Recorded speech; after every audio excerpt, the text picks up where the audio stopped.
Did you know that in 2016, an urban explorer in New York City discovered a network of tunnels beneath an abandoned psychiatric hospital that contained over 400 patient photographs dating back to 1952, and that every single person in those photographs had died under mysterious circumstances within exactly 7 days of being admitted, their deaths all attributed to the same impossible cause: spontaneous human combustion that left no burn marks on their surroundings, only ash where their bodies had been. This is the story of the Blackwell Institute for Psychiatric Research, a facility that operated on Roosevelt Island from 1952 to 1973 before being suddenly shut down by federal authorities, its records sealed, its staff scattered and sworn to silence, and its underground levels abandoned so hastily that patient files, medical equipment, and something far more sinister were left behind in the darkness,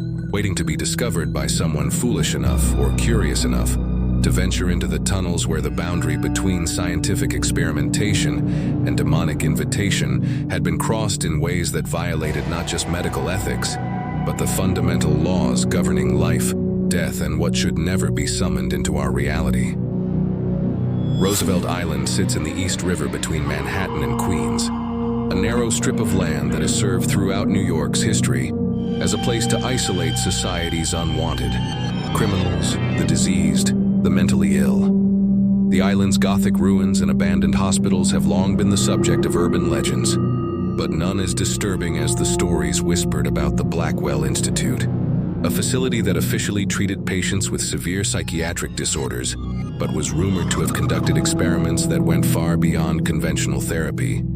Experiments that involved sensory deprivation, experimental drugs synthesized from compounds that shouldn't exist in nature. And according to former staff members who broke their non-disclosure agreements decades later, attempts to contact and channel entities from what they called adjacent dimensional spaces. Marcus Chen was a 28-year-old urban explorer and photographer who had spent 5 years documenting New York's abandoned spaces.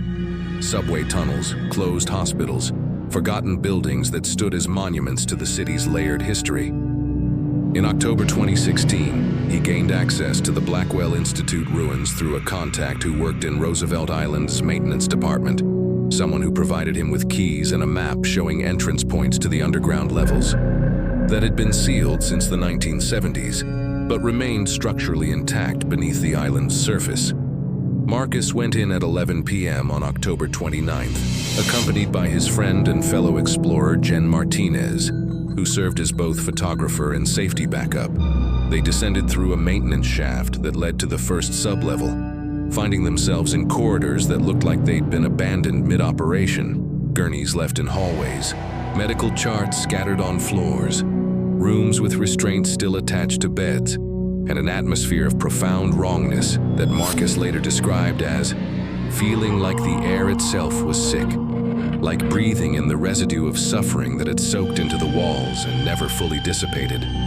They explored methodically, documenting each room with photographs and video, finding the expected remnants of a psychiatric facility, but also increasingly disturbing evidence of something else. One room contained what appeared to be a sensory deprivation tank, but modified in ways that seemed designed not to isolate patients from external stimuli, but to expose them to something. The tank had been fitted with electrodes, with speakers that connected to equipment Marcus didn't recognize, with tubes that suggested patients had been kept submerged for extended periods, while being subjected to some kind of treatment or procedure that required them to be completely isolated from normal reality. In another room, they found walls covered in what looked like patient artwork, but the images were disturbingly consistent. Hundreds of drawings all depicting the same thing. A humanoid figure that was wrong in ways difficult to articulate, its proportions slightly off, its features suggesting something that was trying to look human but didn't quite understand how humans were supposed to be shaped. The figure appeared in different contexts in different drawings, standing in corners, hovering over beds, reaching through doorways, but it was always recognizably the same entity, drawn by dozens of different hands with varying artistic skill, but depicting something they'd all apparently seen or believed they'd seen. "This is fucked up," Jen whispered, her camera capturing the wall of drawings. Why would so many different patients draw the exact same thing? Marcus didn't have an answer, but the consistency disturbed him deeply. In psychiatric facilities, patients with severe disorders might experience hallucinations, but those hallucinations were typically individual, personal, unique to each patient's psychology. The idea that dozens of patients had all hallucinated the exact same figure suggested either coordinated delusion, which was extremely rare and difficult to induce, or that they had all actually seen something that was present in the facility, something that existed independent of their individual mental states. They descended to the second sub-level, where the temperature dropped noticeably, and the air took on a chemical smell that Marcus couldn't identify. Not decay exactly, but something sharp and acrid that made his eyes water. This level appeared to have been dedicated to research rather than treatment. With laboratories containing equipment from the 1950s and 60s, some of it recognizable as standard medical apparatus, some of it bizarre and improvised looking, as if the researchers had been building instruments for purposes that existing technology couldn't accommodate. And then they found the photograph room. It was a small space that had apparently been used as an office, with filing cabinets lining one wall, and a large corkboard covering another. The corkboard held hundreds of photographs, each one a black and white portrait of a patient, and beneath each photograph was a card listing basic information: name, admission date, and death date. Marcus and Jen began examining the photographs, and a horrifying pattern emerged. Every single patient had died within 7 days of admission. Not approximately 7 days, exactly 7 days. A patient admitted on March 3, 1952, died on March 10, 1952. A patient admitted on July 15, 1953, died on July 22, 1953. The pattern held across hundreds of cases spanning from 1952 to 1973. But what made this even more disturbing was the cause of death listed on each card: spontaneous human combustion, internal origin. Every single patient, across 21 years of admissions, had reportedly died the same way, burning from the inside out, their bodies reduced to ash while leaving their surroundings undamaged. This phenomenon, known as spontaneous human combustion, is extremely rare and poorly understood, with only a handful of documented cases worldwide. Yet the Blackwell Institute had apparently experienced over 400 cases in 2 decades. "This can't be real," Jen said, photographing the board. "Spontaneous human combustion is basically a myth. There's no verified mechanism for it. And even if it was real, the odds of it happening to every single patient in one facility are astronomical. This has to be a cover-up for something else." Marcus agreed, but a cover-up for what? Mass murder? Medical malpractice? He began pulling files from the cabinets, looking for more detailed records. And what he found was a research log maintained by the facility's director, a psychiatrist named Dr. Harrison Blackwell, after whom the institute had been named. The log was clinical in tone, but increasingly disturbing in content, documenting what Dr. Blackwell called the summoning protocol. According to the log, the Blackwell Institute hadn't been treating psychiatric disorders. It had been inducing them. The facility specifically admitted patients with no history of mental illness, but who showed certain psychological markers: high suggestibility, vivid dream experiences, reports of déjà vu or temporal disorientation, and what Dr. Blackwell called thin boundaries, a psychological condition where the normal barriers between self and environment, between internal and external reality, were more permeable than in typical individuals. These patients were then subjected to the summoning protocol, a multi-stage process that involved sensory deprivation, administration of experimental compounds synthesized from chemicals Dr.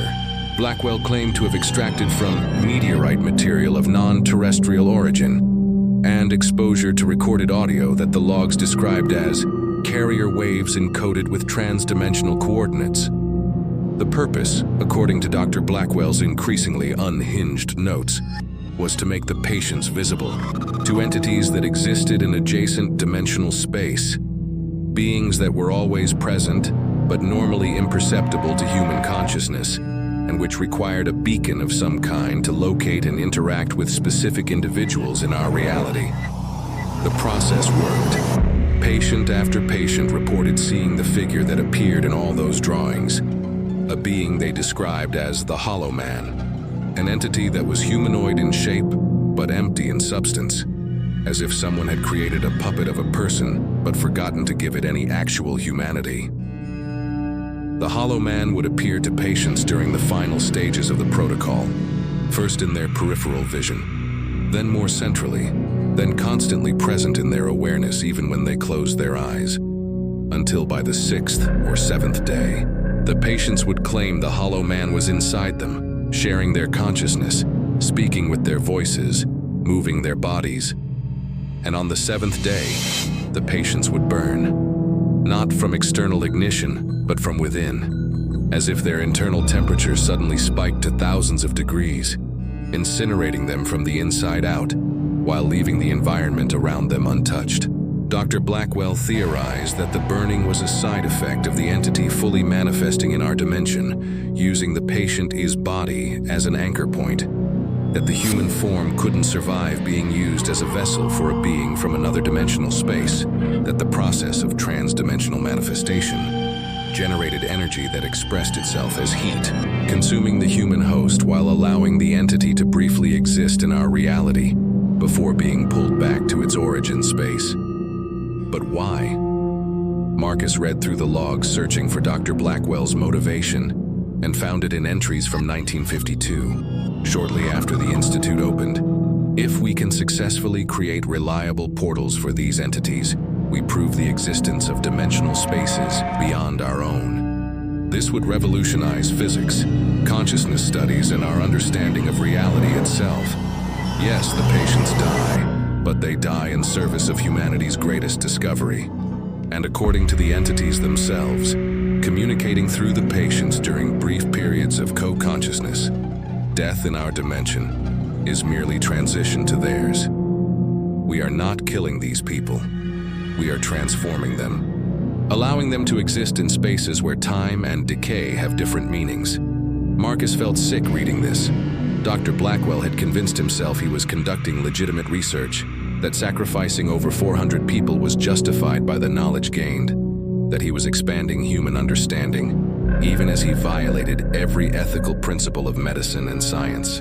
The logs continued through 1973, documenting successful summonings, noting that the entities were becoming easier to contact, that they seemed to be learning the protocol from the other side and actively facilitating their own manifestation. Then, abruptly, the logs ended in March 1973 with a final entry that was barely legible, the handwriting shaky and desperate. The entities have learned too much. They no longer need the full protocol. They can now sense anyone who has been exposed to even fragments of the carrier wave recordings. Staff members are seeing the Hollow Man. 3 researchers have burned. The entities are no longer waiting for summoning. They're coming through on their own, seeking anyone whose consciousness has been marked by exposure to the trans-dimensional coordinates. I've ordered evacuation. The entire facility must be sealed. If anyone ever opens these levels again, if anyone listens to the recordings or reads the protocols, they'll become marked. The Hollow Man will see them. 7 days. That's all anyone gets once they've been marked. I'm marked now. I know what's coming. This is my final entry. Tomorrow is day 7. I can feel the heat building inside. Marcus dropped the log, his hands shaking. 7 days. Dr. Blackwell claimed that anyone exposed to the protocols would be marked, would become visible to the entities, would have 7 days before burning from the inside out. And Marcus had just spent 2 hours reading those protocols, examining the photographs, exposing himself to information that Dr. Blackwell claimed was enough to mark someone for the Hollow Man's attention. "We need to leave," Marcus said, his voice tight with panic. "Right now." But Jen was standing in front of another door, one they hadn't opened yet, a door with a faded sign that read Audio Archive. "Marcus, look at this. The carrier wave recordings. They're here. We need to document this." "No," Marcus said firmly. "We need to get out.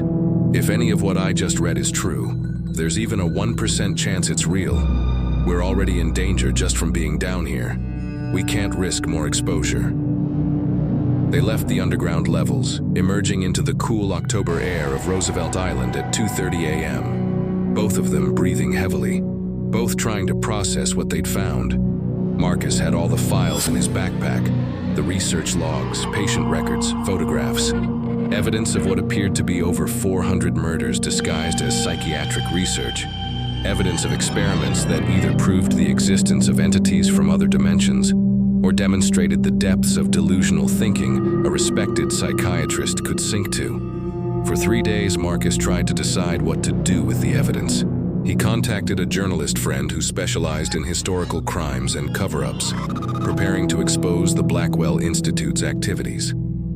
He contacted the family members of some of the patients, people who had lost relatives decades ago and never known what happened to them. He prepared a comprehensive report documenting everything they'd found. On the 4th day, he began experiencing symptoms.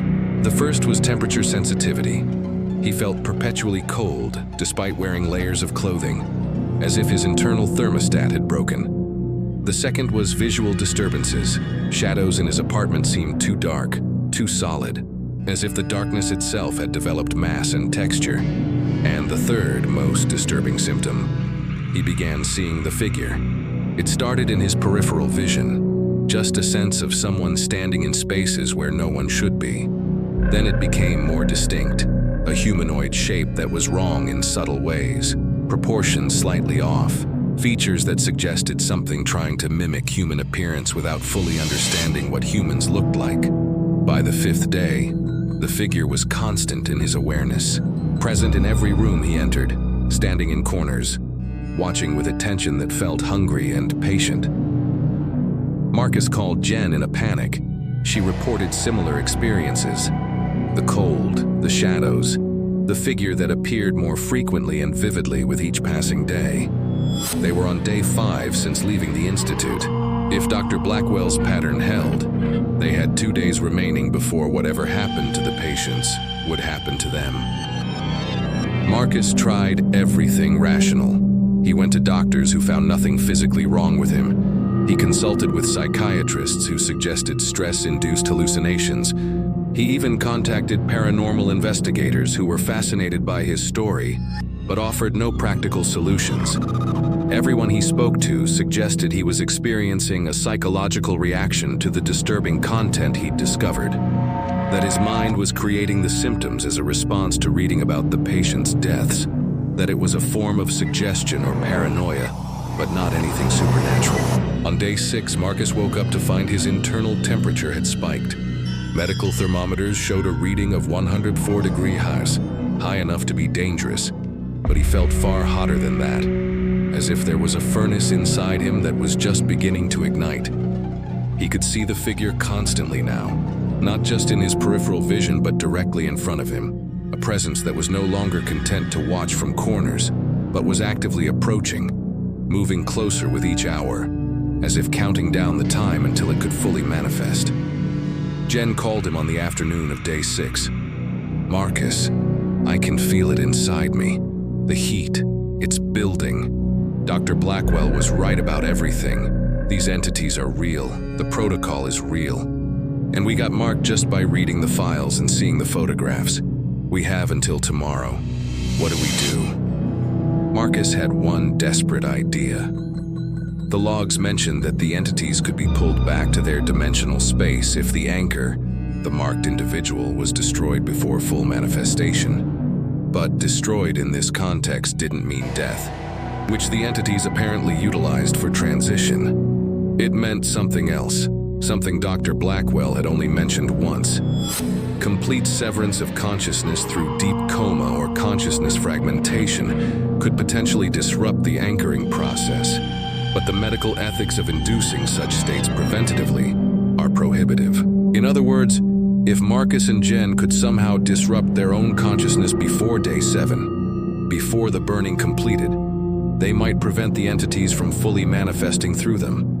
But inducing a coma or fragmenting consciousness intentionally was incredibly dangerous, and likely impossible without medical facilities and expertise.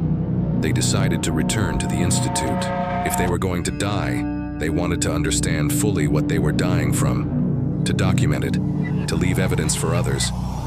They descended into the underground levels on the night of day 6, both of them feverish, both seeing the Hollow Man constantly now, both feeling the heat building inside them, as some kind of countdown to manifestation reached its final hours. In the audio archive room, Marcus found what Dr. Blackwell had warned about: the carrier wave recordings, dozens of reel-to-reel tapes containing audio that was supposedly encoded with trans-dimensional coordinates. Against every instinct of self-preservation, Marcus loaded one of the tapes into an ancient player that somehow still functioned. He needed to know. If he was going to burn, he wanted to understand what was burning him. The audio that played was unlike anything he'd experienced. Not music, not words, but a sound that seemed to bypass his ears and speak directly to his consciousness. A pattern that felt less like hearing and more like remembering something he'd never known. And as the audio played, the Hollow Man, which had been standing in the corner of the room, began to change. It became more solid, more defined, less like a shadow and more like an actual presence. And Marcus understood with sudden terrible clarity that the entity wasn't just watching, it was synchronizing, using the carrier wave to fine-tune its manifestation, to complete the process of crossing from its dimensional space into this one, using Marcus's consciousness as a bridge. "It's real," Marcus whispered, the words feeling inadequate to express what he was experiencing. All of it. The entities, the dimensions, the protocol. It's all real. We're not crazy. We're just marked. And tomorrow we burn. And something that shouldn't exist in our reality will use our deaths to briefly manifest here. Jen, tears streaming down her face from a combination of fear and the intense heat building inside her, asked the question that mattered. Is there any way to stop it? Marcus found his answer in the final file he hadn't read, a document titled Counter Protocol Theorems. Dr. Blackwell had apparently considered the possibility of needing to reverse the marking process, and had developed theoretical approaches, none of which he'd tested because doing so would have undermined his research. But one approach stood out. If the marked individual can achieve complete dissociation from the identity construct the entities have tagged, the marking may transfer to the dissociated identity fragment rather than the core consciousness. This would require extreme trauma or ego death that fragments the self into multiple consciousness streams, allowing the core self to survive, while a fragment serves as decoy anchor. In simpler terms, if they could somehow shatter their sense of identity, create a psychological fracture that made them different people than the ones who got marked, the entities might lose their lock on them. It was a long shot, based on untested theory, and even if it worked, it might leave them psychologically destroyed. But it was better than burning. They had no equipment for inducing trauma or ego death, but they had the recordings. Marcus reasoned that if the carrier waves could mark someone, expose them to the entities, perhaps overexposure could overwhelm consciousness, push it past the breaking point, create the kind of dissociation they needed. It was desperate and dangerous, but they were out of time and options.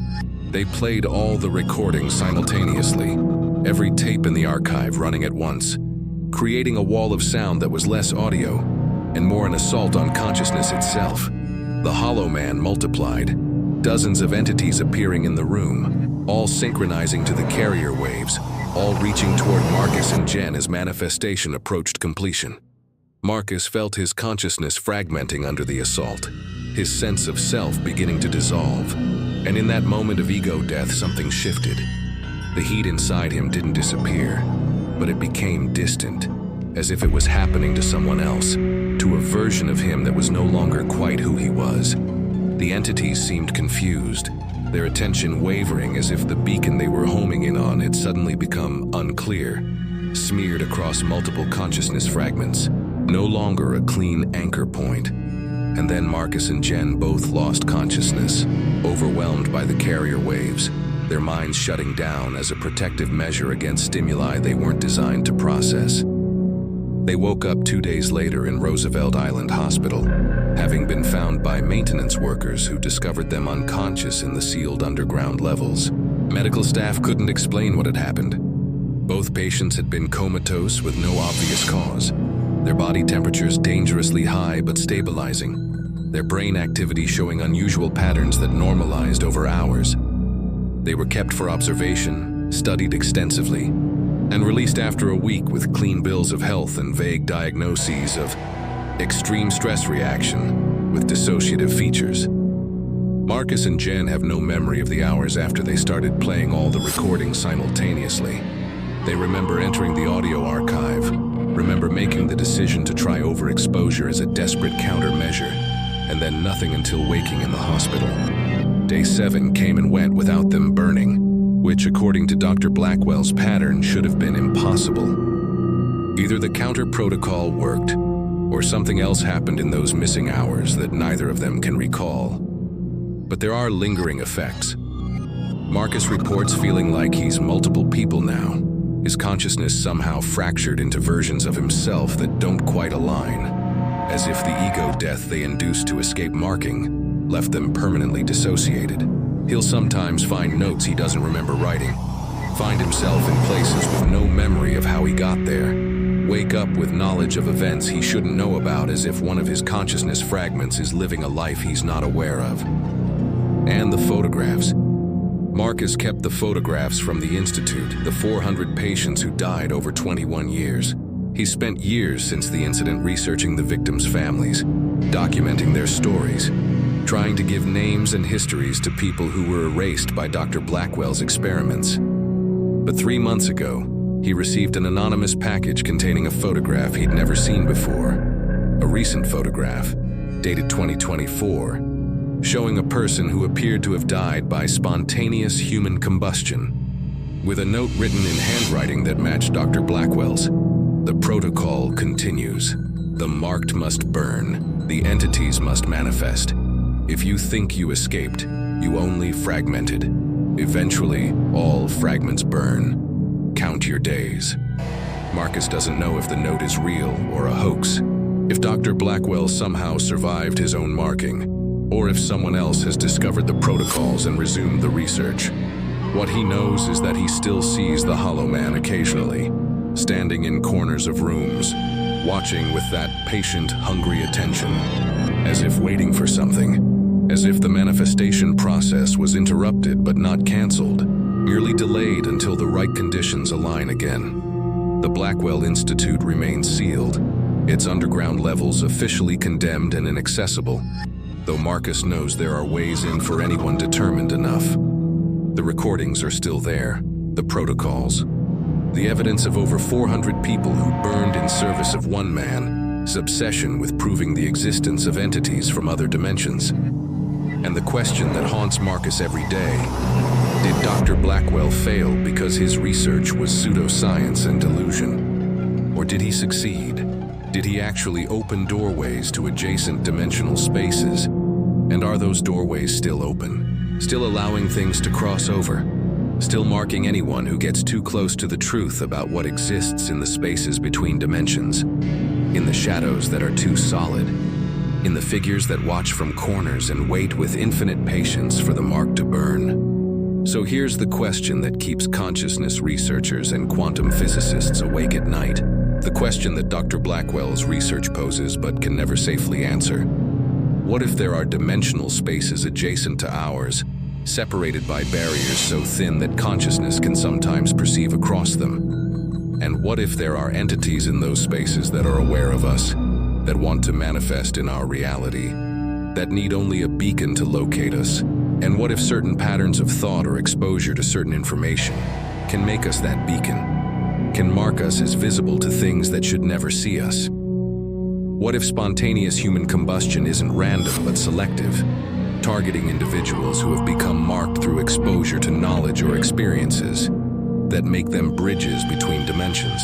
And most terrifying, what if Marcus and Jen didn't actually escape? What if fragmenting their consciousness only delayed the inevitable? And what if right now, in this moment, anyone reading this story Anyone learning about the Blackwell Institute and the summoning protocol and the carrier waves encoded with trans-dimensional coordinates has become marked themselves, has become visible to entities that exist in adjacent spaces and are always watching, always waiting, always counting down 7 days until the burning begins. And something that should never exist in our reality uses your death as a doorway to briefly, terribly manifest in the world you thought was safely yours.